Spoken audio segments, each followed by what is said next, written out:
And Jennifer will give you a better look at that scene behind me here. You can see Clayton County Police and Sheriff's Office and also the Fulton County Sheriff's Office have completely shut down this stretch of Riverdale Road as they're looking for that gunman. They're also focused on this strip mall behind me here, investigating the shooting that started this whole incident this afternoon. The largest part of that roadblock is behind me. I'm at the corner of Ponce de Leon and Peachtree. From here all the way down to 5th Street, running in front of the Fox Theater, is blocked off. Over here on the sidewalk in one of the white shirts there, several APD supervisors, but Chief Rodney Bryant, he's been on the phone for the last 15 or 20 minutes behind me as he's gathering the latest information himself on this shooting. These security videos here show 9 different break-ins. Almost every time it's a crew of 3 to 5 people using a crowbar or some device to break in, and they leave in a matter of minutes. Now, information gathered by the Atlanta City Council shows since January of 2021, there's been 40+ burglaries metro-wide at 30 different companies, and the losses now total more than $3 million.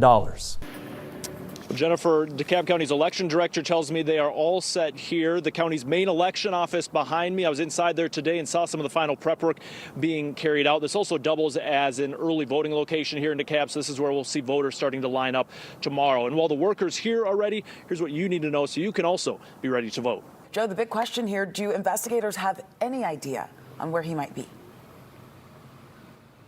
Well, Faith, unfortunately, right now, the answer seems like no. The search area here is very large. A few hours ago, I talked with an investigator from the DeKalb County District Attorney's Office inside the courthouse behind me, and he is calling this a nationwide search. He says Devontae Four has ties here in Georgia, but he also has connections all the way in California, meaning he could be close by or 2,000 miles away. The Hamilton Hills affordable housing development not only allows people to find affordable housing in this part of Atlanta, it also allows them to be connected to the rest of the city with the Hamilton E-Homes transit station from MARTA directly across the street. The National Safety Council points to distracted driving as one main factor for deadly crashes, with cell phones playing a role, but they also point to newer infotainment systems in some cars. Atlanta police officers returned to this property here off Key Road in DeKalb County this morning and drove down the winding road behind me into the woods that is labeled as a restricted area. They came back here less than 24 hours after Atlanta's interim police chief said anyone illegally using this property will be arrested. After the storm left the neighborhood, people came out of their safe places to try to see how bad the damage was.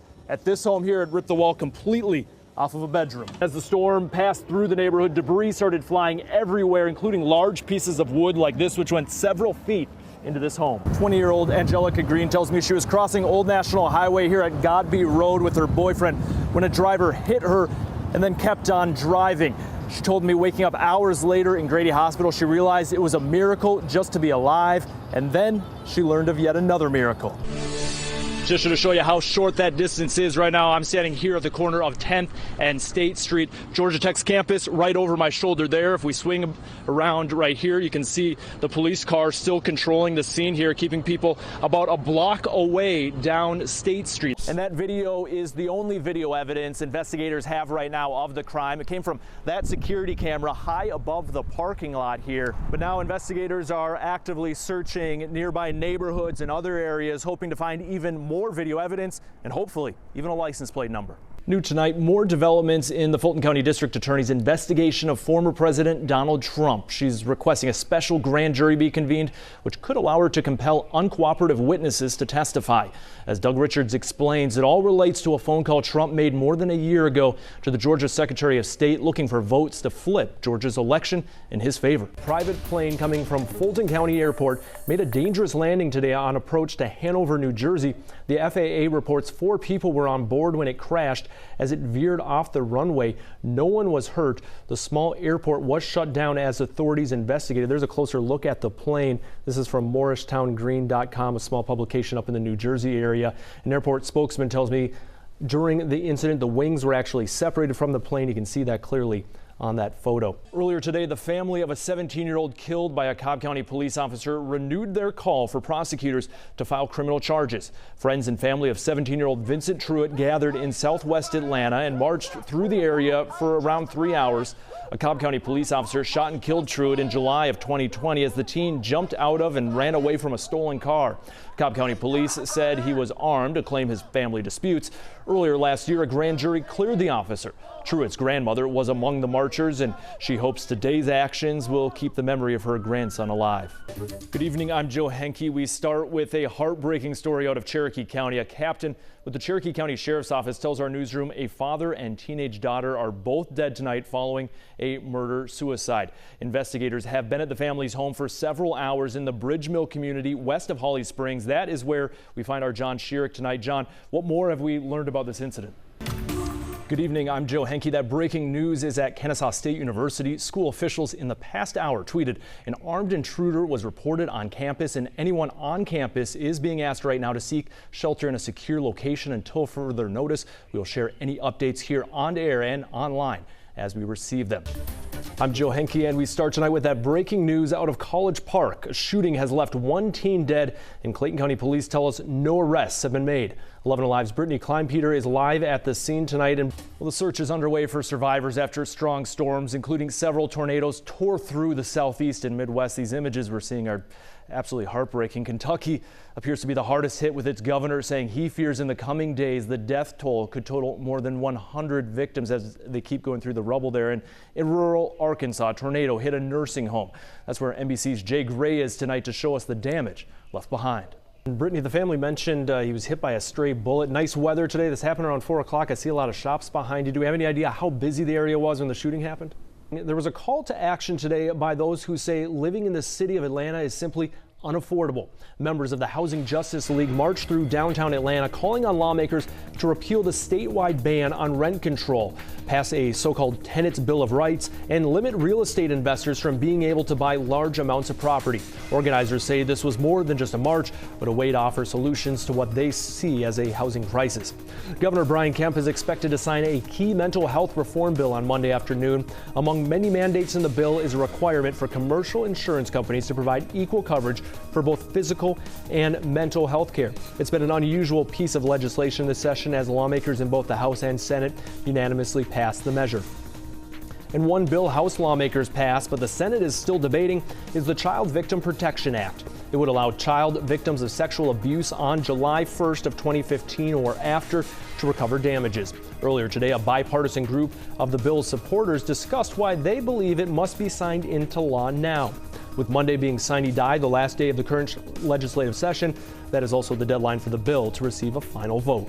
A live look at Studio 8H at 30 Rock, where the cast and crew is gearing up for a new edition of Saturday Night Live. Billie Eilish returns, this time pulling double duty as SNL host and musical guest. She was the musical guest for the season premiere 2 years ago, but this will be the first time the 19-year-old has hosting at 19. I was in my college dorm. She's hosting SNL, but it's not a competition. All the fun gets going in just a matter of minutes right here on 11 Alive. Joe Henke was at the Fulton County Courthouse all day long. And Joe, did we hear anything from Giuliani at all today? Well, Jennifer, outside the courthouse we did. He answered a few questions there. What is unknown is if he answered any questions inside or if he decided to plead the fifth when he was before the grand jury. He left the courthouse after about 6.5 hours inside. Rudy Giuliani left the Fulton County Courthouse from a secure exit out of public view. His Atlanta-based attorney, Bill Thomas, left moments later. I can tell you that we were ordered to be here. We showed up. We did what we had to do. Grand jury process is a secret process, and we're going to respect that. We're going to respect that process. Giuliani arrived at the Fulton County Courthouse just before 8:30 and before the courthouse opened for the day.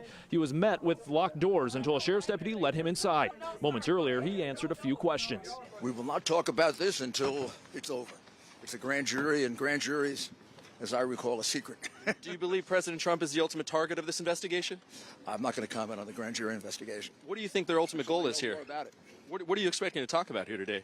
Well, they asked the questions, and we'll see. Fani Willis has been playing hardball since day one, so she's requiring Giuliani to appear even if he's going to do nothing but invoke the Fifth Amendment. 11 Alive legal analyst Paige Pate says Giuliani pleading the fifth to most, if not all, questions was possible after his attorney earlier this week confirmed prosecutors told Giuliani he is a target of the grand jury proceedings, meaning it is not guaranteed but possible DA Fani Willis could file criminal charges against him in the future. Giuliani, in addition to being a personal attorney for then-President Donald Trump and an attorney for his campaign, appeared before a December 2020 State Senate committee hearing where he shared debunked election fraud claims with lawmakers. Thousands and thousands of ballots in paper bags, in garbage cans.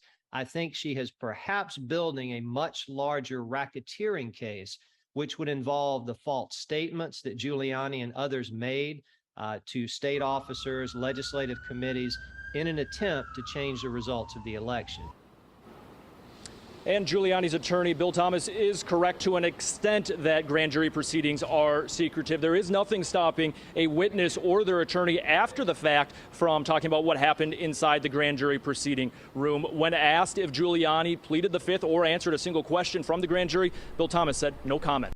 The DeKalb County District Attorney provided several updates in this cold case today. Perhaps the most startling, the boy's mother had been identified as a suspect in this case, has since been indicted and now arrested in Phoenix, Arizona. And right now the DA's office is working to get her extradited back here to DeKalb County so she can stand trial. For 20 plus years, investigators called him Clifton Doe after his body was found in a wooded area off Clifton Springs and Clifton Church Road. Now, the 6-year-old is again known as William Deshaun Hamilton. He moved with his mother, Teresa Ann Bailey, from Charlotte to Atlanta in 1998. We look forward to bringing justice on behalf of William Deshaun Hamilton, an unknown name and face no more. DeKalb County District Attorney Sherry Boston Wednesday said Hamilton is a homicide victim. His case is no longer cold after a woman picked up the phone after recognizing Hamilton in this rendering released a few years ago. Tips are so meaningful. They mean something whether it's a tip or the day after something happens or 20 years later. I cried. It was just so sad to think that someone would give birth to a child and not miss it. In 1999, a church service was held for the boy. A blank headstone was placed near where his body was found.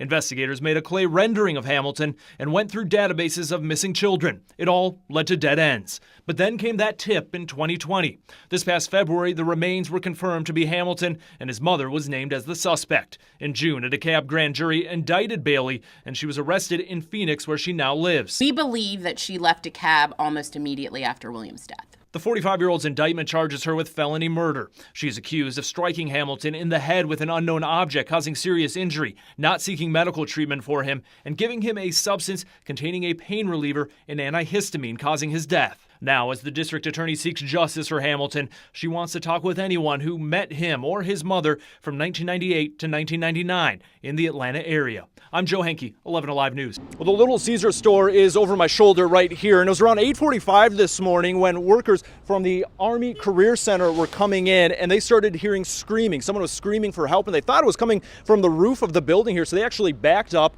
They tried looking for someone, couldn't find anyone, and then they realized the screaming was actually coming from inside the Little Caesar store, and they called 911. DeKalb County firefighters found the man trapped inside the pizza oven exhaust system. Believe he became stuck sometime overnight and was trapped there for hours. They needed to cut open the exhaust system to rescue him. Guys are set up by the curb, that'd be great. DeKalb County Police directed our camera to back up just before they brought the man out and put him in an ambulance to head to the hospital and be treated for friction burns from being trapped. I was wondering why he was in there, but I'm just glad they didn't turn the oven on because he would have been toast.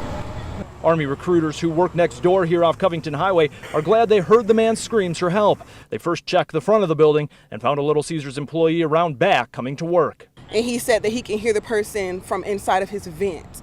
So I then walked inside of the Little Caesars workplace and I called the cops. That 911 call led to firefighters arriving and the unique rescue. And I'm glad that our guys, in particular our heavy rescue unit, carries a lot of different tools, and we're able to use a lot of them today to get him out safely.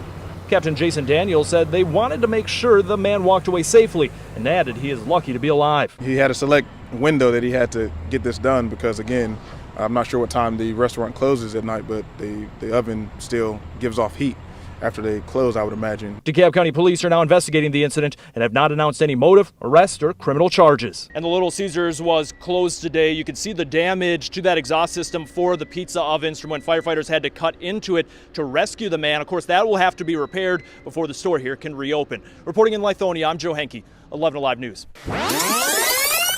Well, I just bought my Mega Millions ticket a few seconds ago inside the gas station, and let me tell you, lottery fever is contagious inside there. The assistant manager tells me in his shift alone, he sold more than $2,000 worth of lottery tickets. 4, 5, and 10. Assistant manager Tony has been printing lottery tickets all day long, and right now he is in the business of selling dreams. I just bought what I hope is a winning ticket. I told him to sell me a winning ticket. Y'all can choose any numbers. Some let fate decide their numbers, while others are like Gino here, a little bit old school, picking his own numbers, but he did not want to jinx it by discussing strategy. As you know, the guy is getting interviewed is not winning. Even with the odds of hitting the jackpot sitting at 1 and more than $302 million, others are confident, ready to flaunt their millions, and actually giving out their full home address. The winning lottery tickets right here in Tucker, Georgia. We had come and see me. If he wins, he will have plenty of cash to flash. On a $1.28 billion jackpot with the straight cash option, you take home $747 million. After federal taxes, it drops to $470 million, and Georgia state taxes drop it down to $427 million. Not exactly a billion, but more than enough for everyone who talked with us, and they're ready to spend it. Vacation.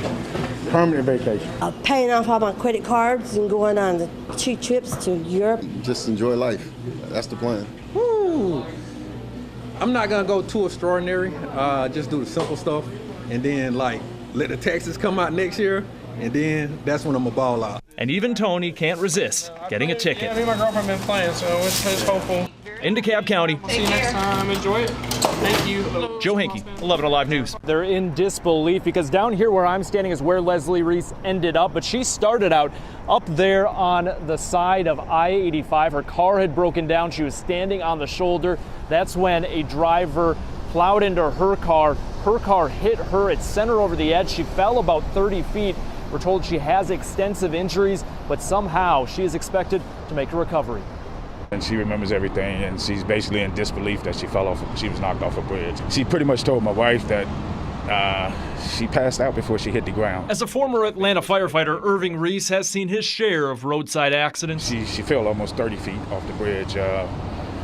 The survival rate for that is not very good. His daughter Leslie Reese, though, is beating the odds. Georgia State Patrol determined around 4 p.m. Monday the driver of a Chevy Camaro was racing another car, speeding down the interstate and weaving in and out of traffic before losing control of his car. As soon as I told her I saw her, I heard her get hit and scream. And by the time I turned my vehicle around, I saw her on the ground. Savannah Priestley is Leslie's best friend and roommate. She says Leslie called her from the side of 85 after her car overheated and broke down. Savannah was on her way to pick her up and was under 85 where Leslie fell to. It's just a miracle that she actually lived through this. Like, it's not that serious to be driving this fast, especially during traffic hours. Savannah says she tried to remain calm but began to panic. This is Leslie's car after the crash. The impact is easy to see. She actually fell right in front of the Hero building. So it was help instantly until the ambulance came, but the ambulance came very quick, like within 5 minutes. Leslie was rushed to Grady Hospital and after surgery today is now resting. She's going to be in for a long recovery. Irving says his daughter's injuries include several broken bones, but she avoided any spinal damage or internal injuries. Tonight, he has one message for the driver GSP says caused the crash. Yeah, think about it. That's all I'm going to tell him. Think about it. You ruined your life and you almost took my daughter's life. The driver of that Camaro, GSP tells us, is facing a list of charges connected to that crash. As far as Leslie Reese getting out of the hospital, we're told it's still too early to put any timeline on that. Her friends and family are just praying for her recovery and surrounding her tonight with support.